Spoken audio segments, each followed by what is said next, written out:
आणि मनसेचे माजी फायर ब्रँड नेते वसंत मोरे यांनी काल आपल्या सगळ्या जबाबदाऱ्यांचा राजीनामा दिला आणि त्यानंतर वसंत मोरे कोणत्या पक्षात जाणार याबाबत चर्चा सुरू झाल्या। कालपासून राष्ट्रवादी काँग्रेस, शरदचंद्र पवार पक्ष, अजित पवारांचा राष्ट्रवादी काँग्रेस, ठाकरे गट या सगळ्यांकडून फोन आल्याचं वसंत मोरे यांनी एबीपी माझाशी बोलताना म्हटलं।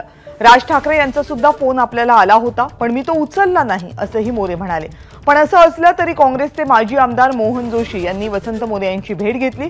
जोशींनी त्यांना ऑन कॅमेरा थेट पक्षात येण्याची ऑफर दिली आहे। राष्ट्रवादी काँग्रेस अजित पवार गटाच्या प्रवक्त्या रुपाली पाटील ठोंबरे यांनीही आज वसंत मोरेंची भेट घेतली। आपण कालच मोरेंना राष्ट्रवादीमध्ये या अशी ऑफर दिल्याचं त्यांनी म्हटलंय।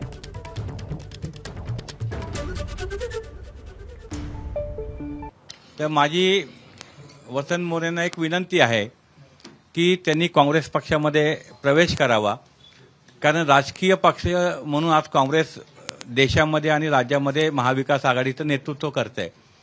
त्यांचं उज्ज्वल भविष्य त्यांच्या राजकीय ह्याच्यासाठी त्यांनी जर काँग्रेस पक्षामध्ये आले तर निश्चितपणे पक्षाला सुद्धा त्याची फायदा होणार आहे आणि एक चांगल्या कार्यकर्त्याला भविष्यामध्ये एक नेतृत्व करायची संधी सुद्धा मिळू शकते, असं आमची इच्छा आहे। म्हणून मी आज त्यांना भेटायला आलो।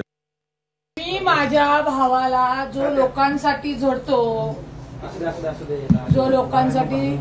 झडतो प्रश्न सोडवतो त्यांना भेटायला आलेली आहे आणि माझी ऑफर मी कालच त्यांना सांगितली की तुमचं राष्ट्रवादी काँग्रेस पक्षामध्ये स्वागत आहे।